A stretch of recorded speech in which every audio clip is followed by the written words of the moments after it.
नए साल की शुरुआत के साथ ही कई नए नियम लागू हो रहे हैं। इन नए नियमों में सबसे ज़रूरी नियम है पैन कार्ड का। जी हाँ, एक लंबी डेडलाइन के बाद अब आयकर विभाग की ओर से स्पष्ट कर दिया गया कि 1 जनवरी से जो भी पैन कार्ड आधार से लिंक नहीं होगा उसे निष्क्रिय माना जाएगा। आयकर विभाग ने इसकी जानकारी पहले ही दे दी थी। इस चेतावनी के मुताबिक आज यानी कि 1 जनवरी से आधार से लिंक नहीं होने वाला पैन कार्ड निष्क्रिय माना जाएगा।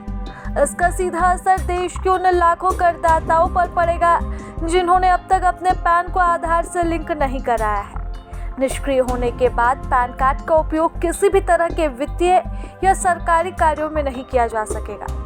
सरकार ने टैक्स चोरी पर रोक लगाने और करदाताओं की पहचान को एकत्रित करने के लिए पैन को आधार से लिंक करना अनिवार्य किया था। इसके तहत आयकर विभाग ने कई बार समय सीमा भी बढ़ाई, लेकिन अंतिम तारीख के बाद भी जिन लोगों ने लिंकिंग नहीं कराई उनका पैन अब अमान्य माना जाएगा। 31 दिसंबर की रात आखिरी तारीख थी जिसे आप घर बैठे भी कर सकते थे, लेकिन अगर आपने ये खबर नहीं देखी और अब आपको ये बात मालूम चल रही है तो आप मान कर चले कि अब आपका पैन किसी काम का नहीं।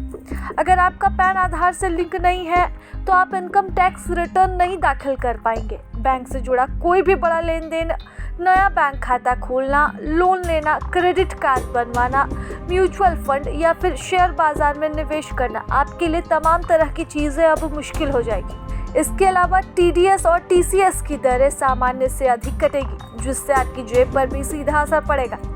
आयकर विभाग ने साफ किया है कि जिन लोगों का पैन निष्क्रिय हो गया है वे अब भी इसे दोबारा सक्रिय कर सकते हैं। इसके लिए 1000 की लेट फीस के साथ पैन को आधार से लिंक करना होगा। शुल्क जमा होने और सत्यापन पूरा होने के बाद पैन फिर से सक्रिय हो जाएगा। पैन को आधार से लिंक करने के लिए करदाता को आयकर विभाग की आधिकारिक वेबसाइट पर जाना होगा, जहां लिंक आधार का विकल्प आपको क्लिक करना है। पैन और आधार नंबर दर्ज करना है, जिसके बाद जुर्माने का भुगतान कर OTP के जरिए आपको सत्यापन मिल जाएगा। अब आयकर विशेषज्ञों का कहना है कि जिन लोगों ने अब तक ये काम नहीं किया है वे जल्दी ही ये प्रक्रिया पूरी कर लें, क्योंकि देरी करने से भविष्य में बैंकिंग और टैक्स से जुड़ी बड़ी चुनौती लोगों के सामने परेशानी और बाधा बन सकती है।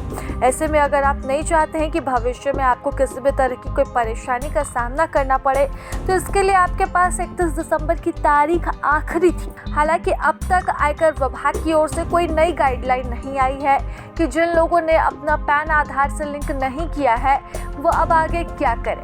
नया पैन कार्ड बनवाएं या फिर लिंक का ऑप्शन अभी भी अवेलेबल है, तो इसके लिए आप इंतज़ार करें। एक बार वेबसाइट ज़रूर चेक करें। अगर आपको लिंक का ऑप्शन मिल रहा है तो बेहतर है, और नहीं तो फिर आप अगली तारीख का इंतज़ार करें। प्रभातखबर.com, विश्वास वही, रफ्तार नहीं।